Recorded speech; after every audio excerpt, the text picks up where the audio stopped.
Hello, everyone. So I am Prince Larmi Jarbo, founder of Project Change and the Prince Larmi Jarbo Foundation. So today's training is going to be on liberty, more specifically, a limited government. So we're going to go over what is liberty and what a limited government is. So I'm just going to go over a few rules of engagement. So you guys can refer to me as Mr. Jarbo. And this is on the second slide, by the way.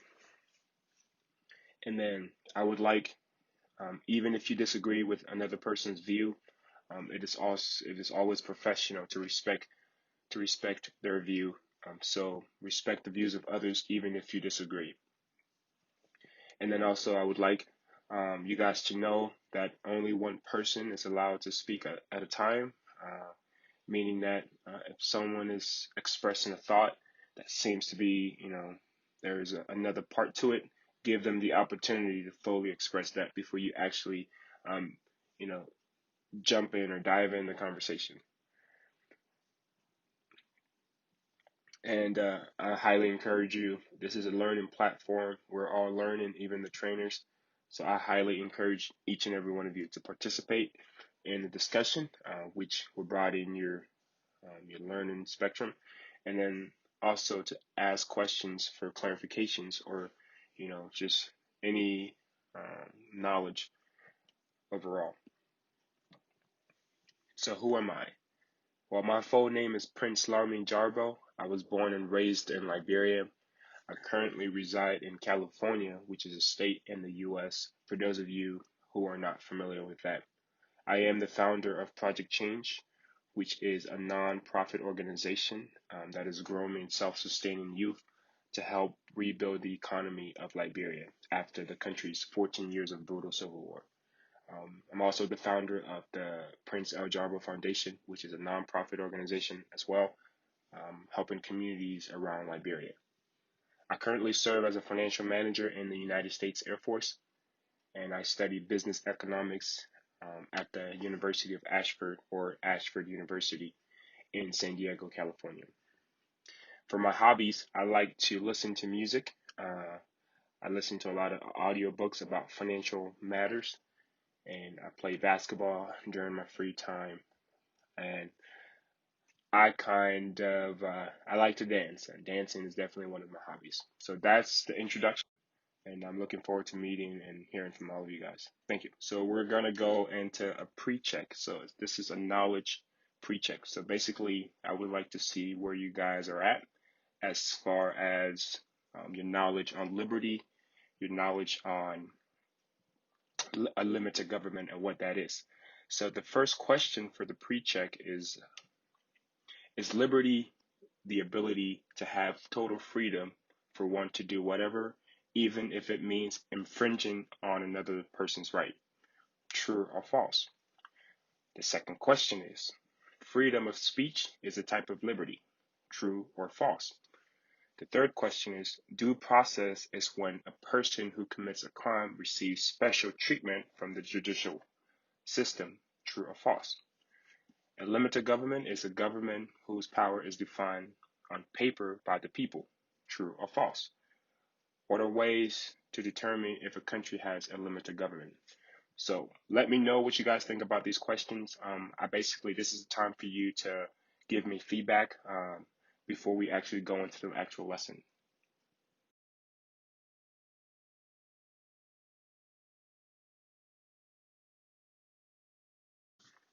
So thanks to those of you who were able to respond and participate in the pre-knowledge check from slide number 4. So I'm just going to go ahead and go over the answers.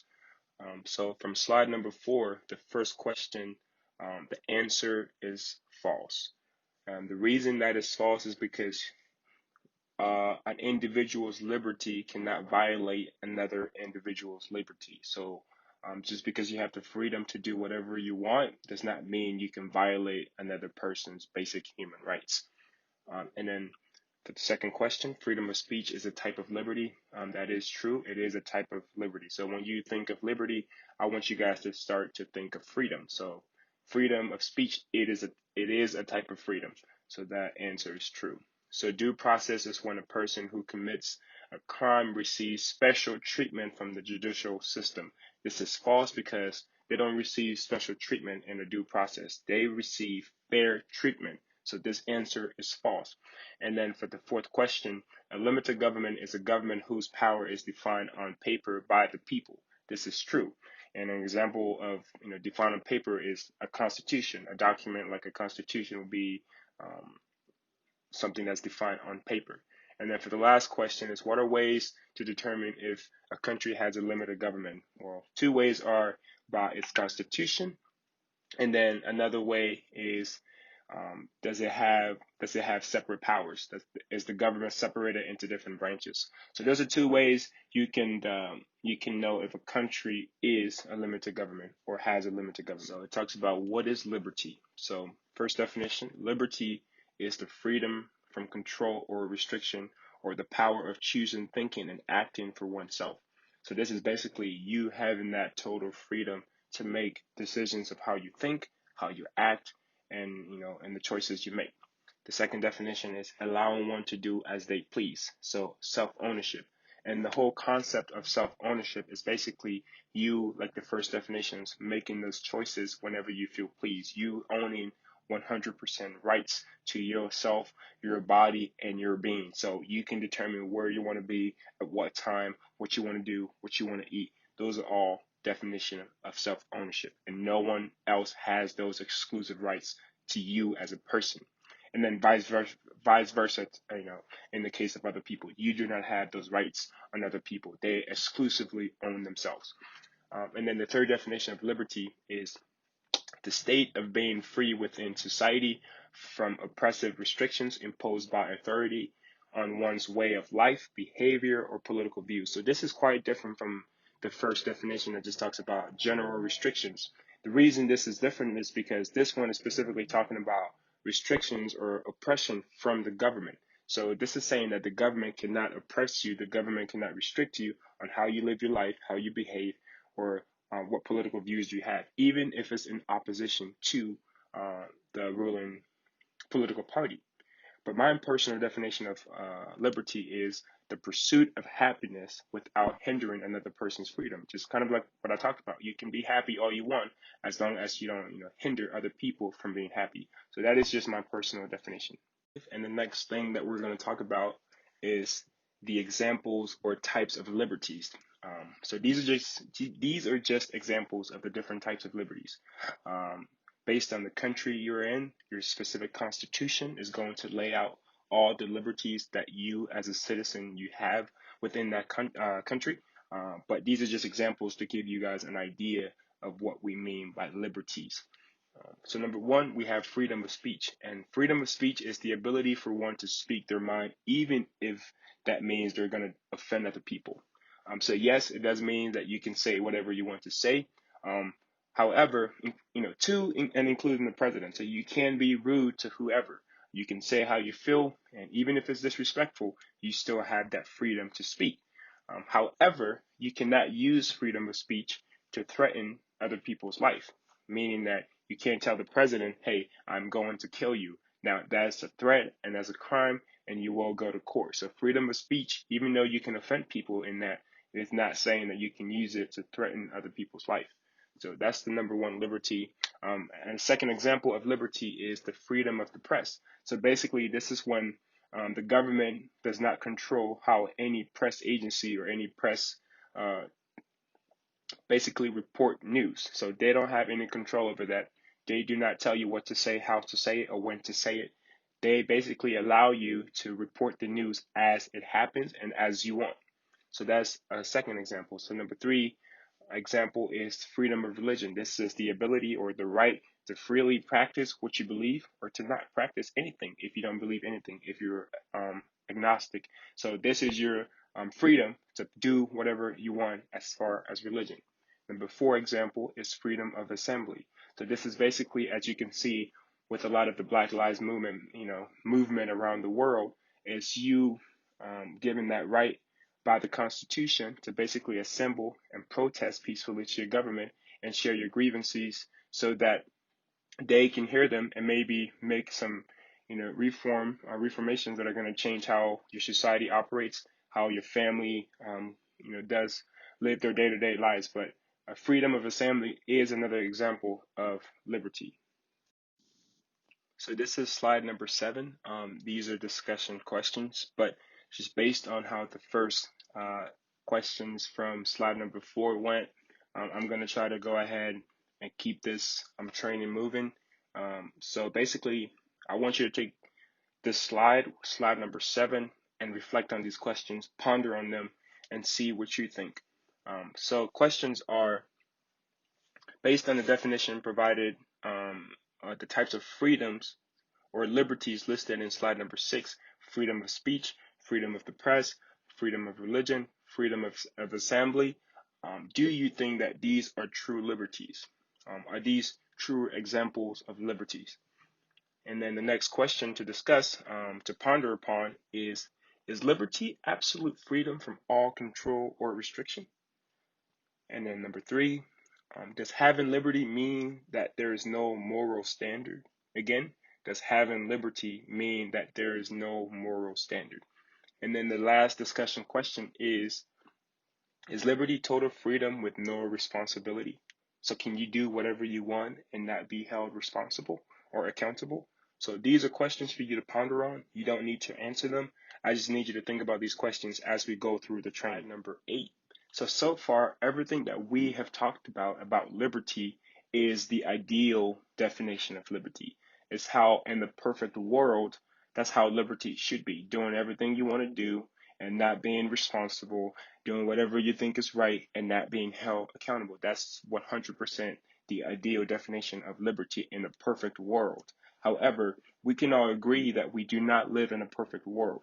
So this comes into play. Constitutional liberty comes into play. So what is constitutional liberty? So first of all, constitutional liberty is how the Constitution of a given country defines liberty.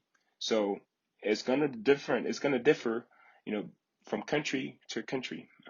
So liberty in America might be different for example, a country like North Korea. So citizens are probably more free in America than they are in North Korea. But whatever constitution, whatever document that is put on paper by the people is going to be what defines that country's constitutional liberty.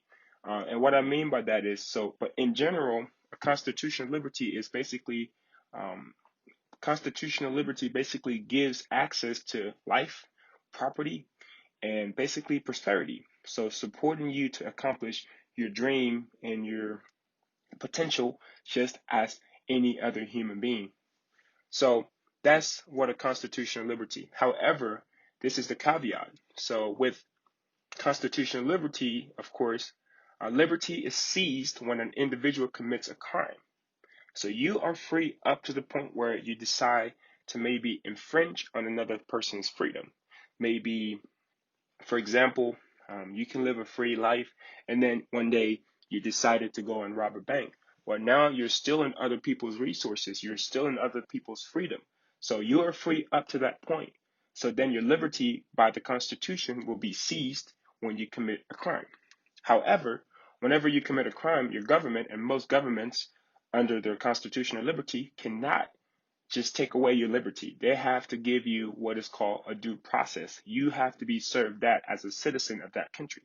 And basically what a due process is a legal procedure that the courts or the judicial system within your country has to go through, has to take you through in order to have a free and fair hearing, just like anyone else of any gender, of any race would go through if they were in that same situation. So that's what a due process is. And the definition of constitutional liberty, like I said, is going to vary from one country to another. So you have to read your constitution to know what your constitutional liberty is. So what is a limited government? A limited government is a government whose powers are defined by a set of laws. So this law can range from anything, any legal document that is signed by a group of people, like a constitution, or some legal policies or laws put into place by the legislature. So any document like that that restricts basically how the government functions is what defines a limited government. So again, a limited government is one whose powers are defined by a set of laws. So basically, you're not operating as a unitary state where you decide whatever you want, or a dictatorship where you do what you feel is right and you're the one in charge and no one tells you what to do. This is not a tyranny. So basically, you would know that a country has a limited government if it's governed by a constitution, for example. In terms of the government, so basically, in simple terms, this means that the government cannot do whatever they want. It's not a dictatorship. People put people in power. So power are given to the people and not just one specific group of people. And limited governments are very essential because they prevent, the possible abuse of power. So you've seen countries like North Korea, for example, where it's a communist state, China, for example, where there's one set of people making the rules and they determine what direction the country goes in. Now, this isn't always a great situation, as we have seen with a lot of countries. People are actually mad, citizens are unhappy. A lot of the basic rights that we enjoy as other nationalities, these people don't have it, like the freedom of speech, the freedom of the press. These people don't enjoy it. So having a limited government is very essential because um, you can avoid, the abuse of power by any one agency or any one person who is a leader.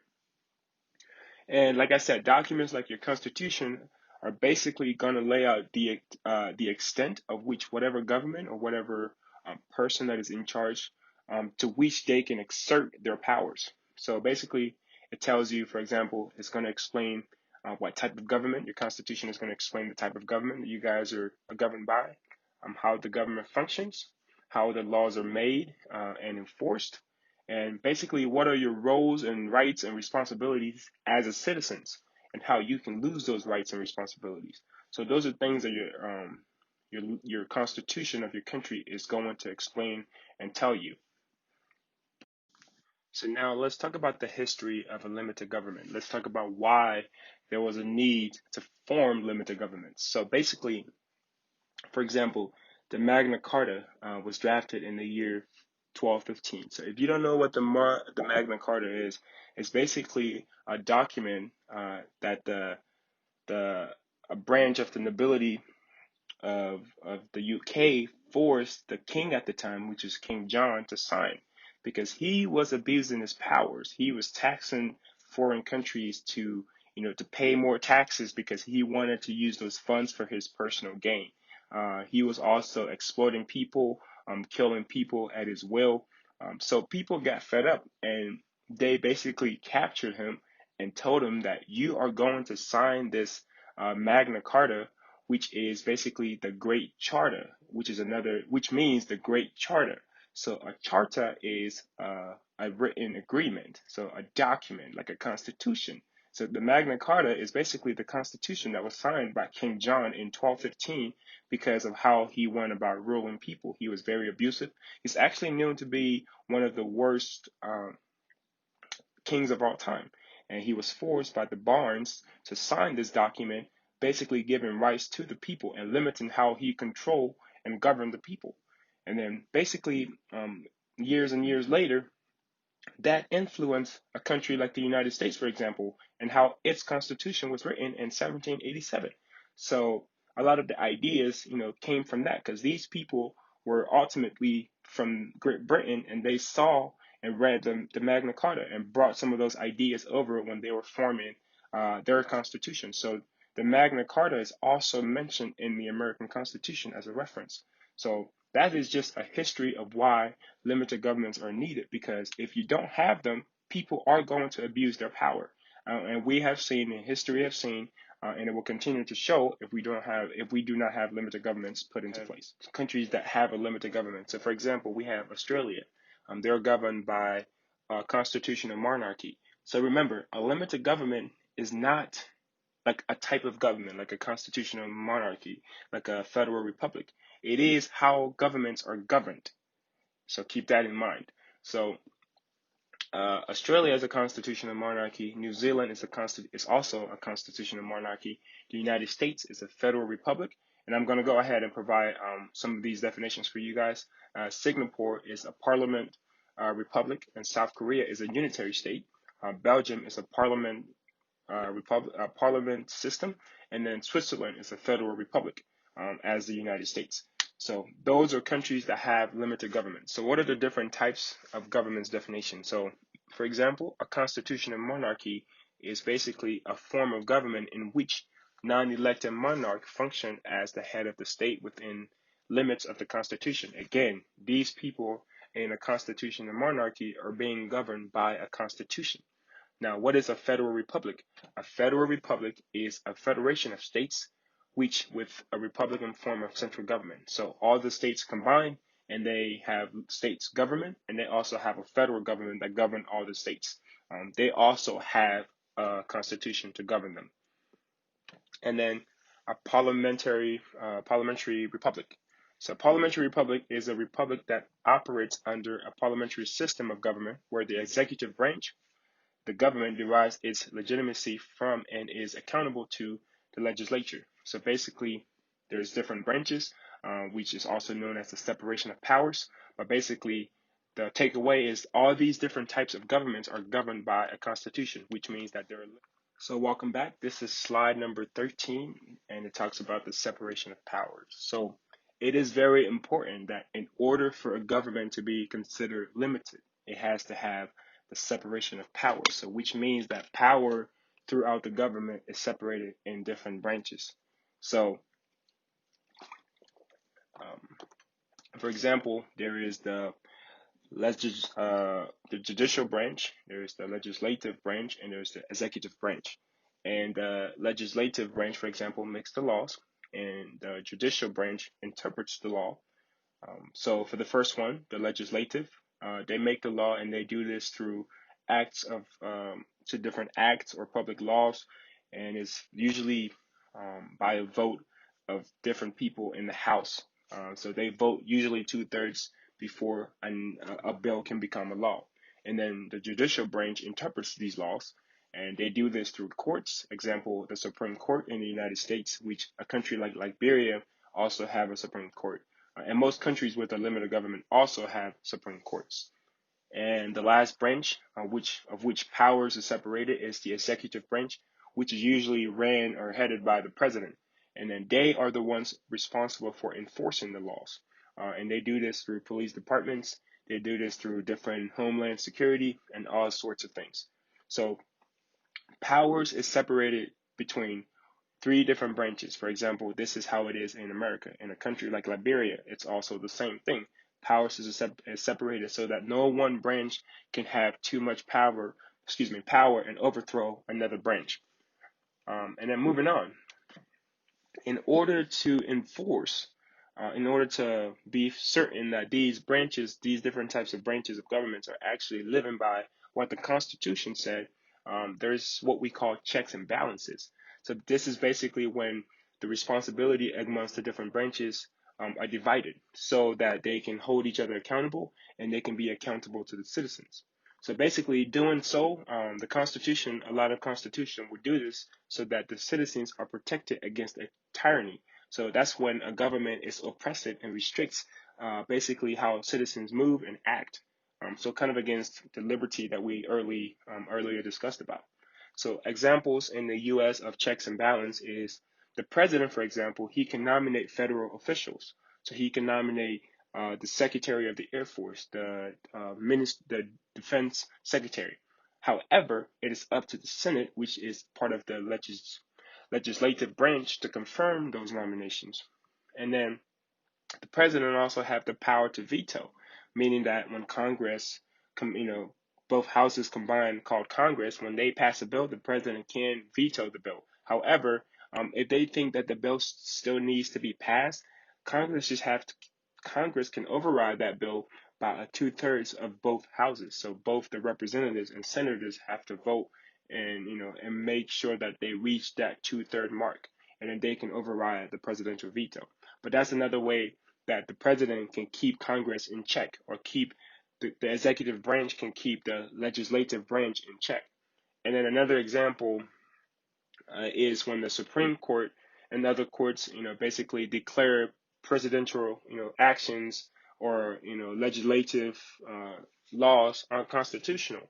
So meaning that if Congress, for example, pass a law, the judicial branch can come out and say, hey, this is unconstitutional, and we don't think that this is right. So those are things those are ways that they can basically keep each other in checks and balances. So check and balances is making sure that no one branch, does too much to overthrow another branch, and they can all hold each other accountable. So now it's time for some post knowledge check, and you guys are going to review the questions, try to see if you can answer them based on what you've learned.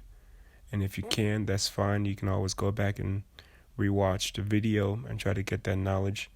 But you should be able to answer most of the questions. And that's about it, guys. Thank you for listening, and thank you for your time.